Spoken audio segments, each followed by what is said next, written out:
Welcome back to When Harry Met Board Games, where we feed our people with relatable content, and our victory condition is your satisfaction. I'm Harry, and today we have another top 5 list for you guys. Today I'm going to be sharing with you guys my top 5 roll and write games. And roll and write games, this is basically a genre that has exploded in popularity in recent years. This is a mechanism that lots of publishers and designers are rushing to create games with this mechanism because of how successful it's been so far. Also, it's a very economical product to make because the components of this game usually consist of a few dice, a pad of paper, and a few pens or markers or pencils that players will use to fill out said pad.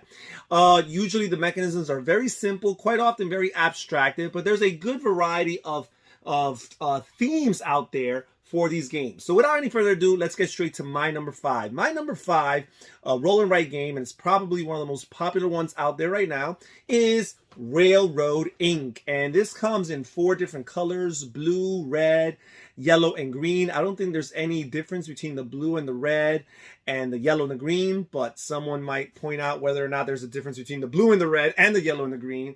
But basically you choose your color, and the game it comes with this dry erase board, or boards for players. Multiple players can play this game, and you have this grid here, and basically you're rolling dice, and the dice create these different pathways. You have roads and train tracks that you're trying to create to supposedly be able to maneuver through. But it's interesting because you score points for having really long consecutive tracks of the same type of transportation, let's say. You also score bonus points for each time you're able to make one of your roads, your pathways, get back into this center. There's a little 3x3 center grid here in the middle of this larger grid, and you score bonus points for being able to get into there. Also, you're going to have points deducted from you at the end of the game for every road or pathway that you start that doesn't make it all the way to another exit. So you have all these exits at the end, or the outer edges of this grid, and if you start a pathway that does not make it all the way to the exit, you're going to have points subtracted for that. Basically, that's going to count as an imperfect or an incomplete path. And again, you will be deducted these points. Very abstracted. It's very analytical, very methodical in its approach. There are some bonus pathways, secret pathways that are not on the dice that you roll that a player can use, I think, up to 3 times in the game. So you have to think and choose wisely as to when they want to activate these. Really cool, fun, nice looking, good presentation. For whatever reason, it doesn't click with me as well as it does with other people, or as well as the 4 games that are higher on this list. However, it deserves a nod at my number 5 roll and write game, Railroad Ink. And now we move on to my number 4 roll and write game, and that is the Castles of Burgundy, the dice game. And this is actually a co-design with Mr. Stefan Feld here and Chris Toussaint. And basically, I am a lover of all things Castles of Burgundy. I love the original game, I love the card game, and I even enjoy very much so this dice implementation here. And basically, you have your dice, you have your pencils, and you also have your pen and pads, or your pads of different sheets. And the sheets actually consist of your little estate, as the Castles of Burgundy refers to it. And this is a little bit more fixed and less modular than your typical Castles of Burgundy game, where you have lots of different configurations for your different estates depending on the board that you choose at the beginning of the game. Here it's pretty fixed and finite, but the cool thing about this game is that you have all these different types of sections designated by their different colors: the blue, the purple, the yellows, the oranges, and the greens.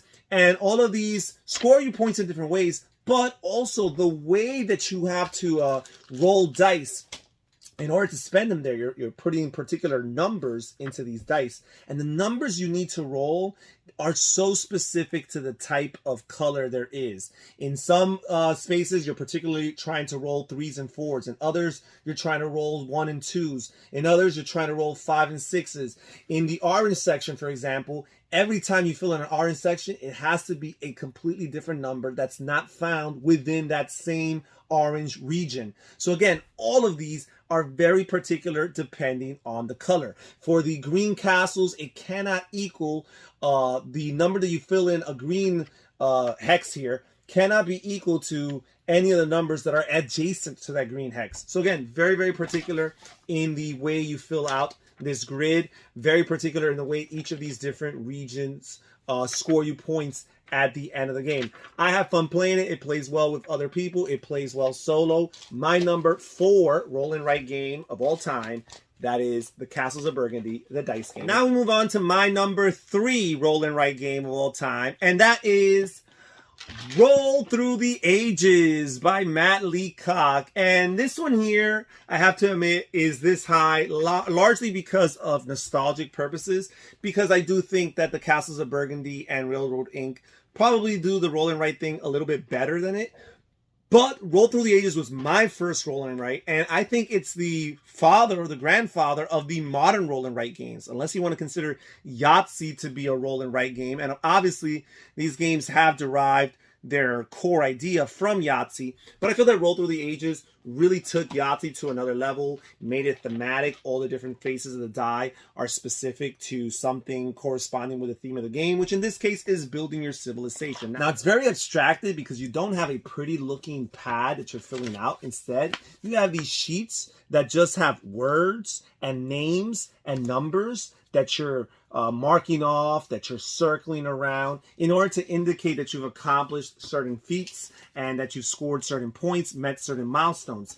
And that's all well and good, but again, it really serves a little bit as a disconnect from the game, the theme, and what you're actually doing. However, I do find that the little boards, the peg boards that you're using in order to indicate how much you have of the different resources, you're accumulating resources throughout the game and you're advancing depending on the type of resource. You use a particular colored peg and you're using these resources in order to sell them for money, in order to build buildings, in order to feed your people and what have you.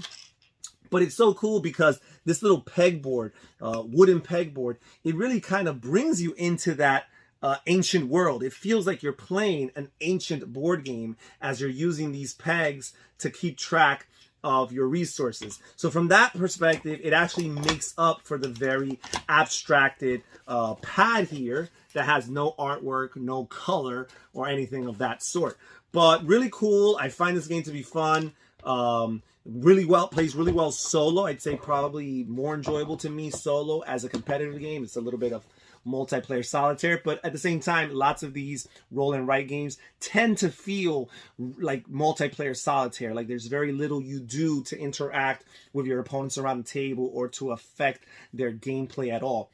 So with that being said, my number 3 roll and write game of all time, Roll Through the Ages. And now we move on to my number 2. And I mentioned how most of these roll and write games are very multiplayer solitaire. This game actually solves the problem. However, it's a 2-player only roll and write game, and that's King Domino Duel. And I must say, I enjoy King Domino Duel more than I enjoy King Domino. And I know that that is blasphemy. King Domino is a massively successful game. It's a Spiel des Jahres winner from years past. However, I find that while it's a great gateway game and the giant expansion adds a little bit of weight to it, it's a very simplistic game, even with that expansion. And I feel like King Domino Duel feels like a meatier, weightier experience. I'm not saying this is a super duper heavy game here, but it gives you more challenges, more crunchy decisions than you face in regular old King Domino. Well, first of all, as I mentioned, this is a 2-player only game, hence the word duel.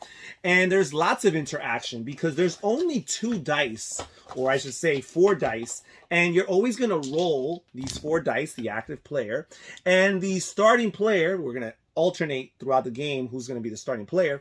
The starting player is going to pick one of the 4 dice that were rolled, the one that he or she is most interested in. And then the second player is going to choose 2 dice.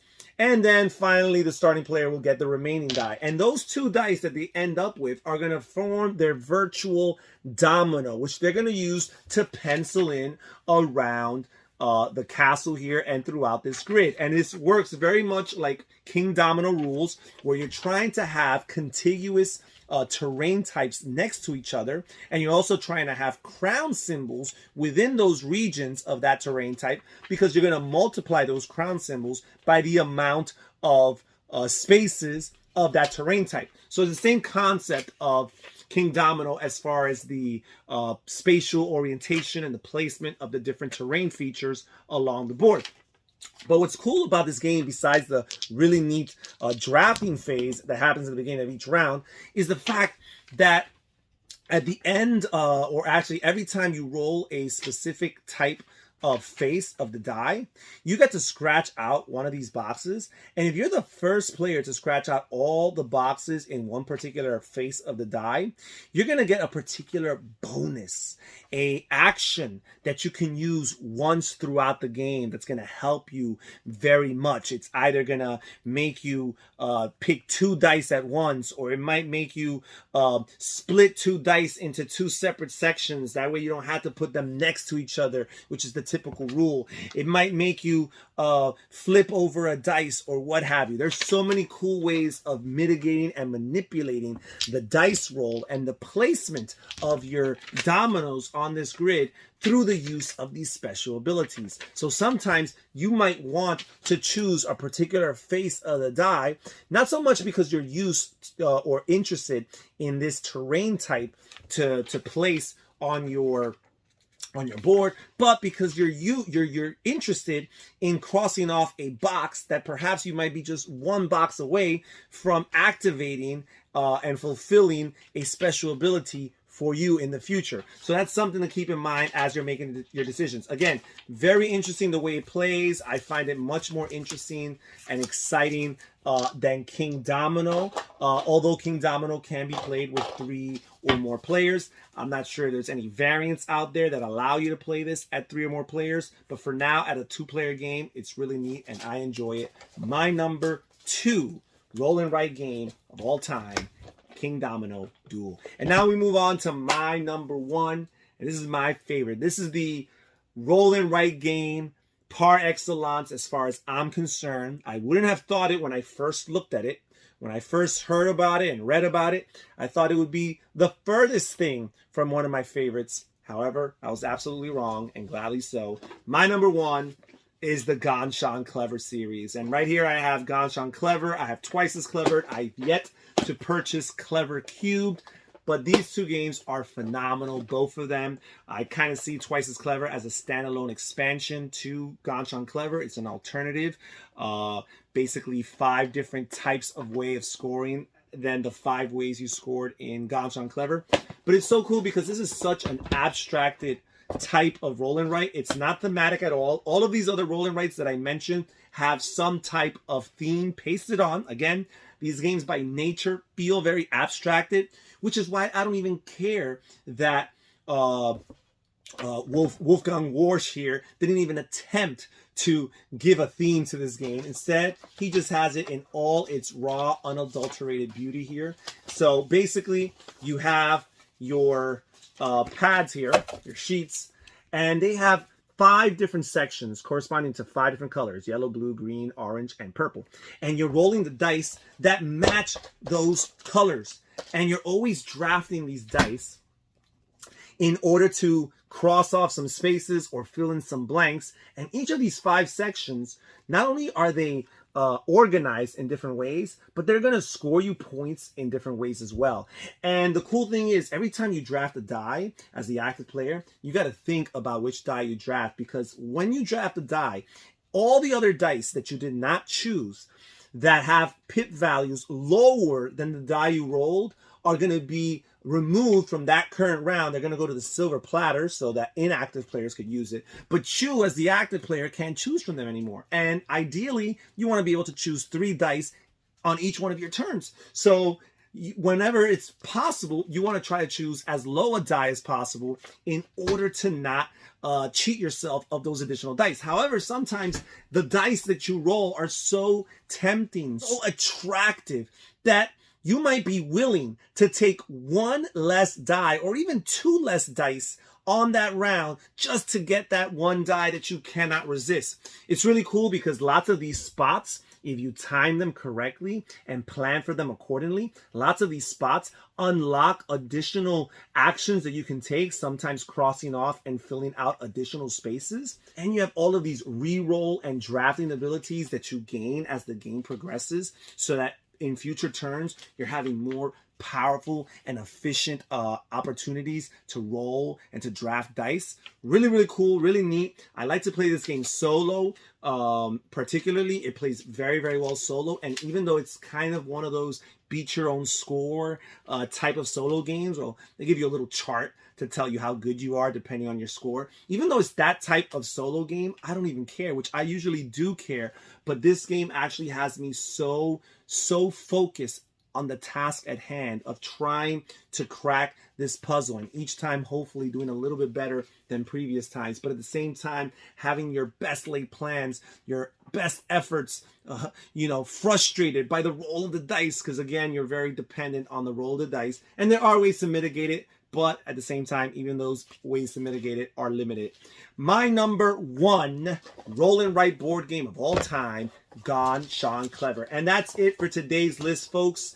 Thank you so much for joining us here. Please comment down below. Tell me what's your favorite roll and write game. Perhaps it's a game that I haven't tried yet. Maybe you'll convince me that I absolutely need to get that game to the table. That's it for today's video, guys. Thank you so much for joining us here at When Harry Met Board Games. This is Harry saying take care, everybody. Stay safe, stay healthy, and have fun gaming. Bye-bye.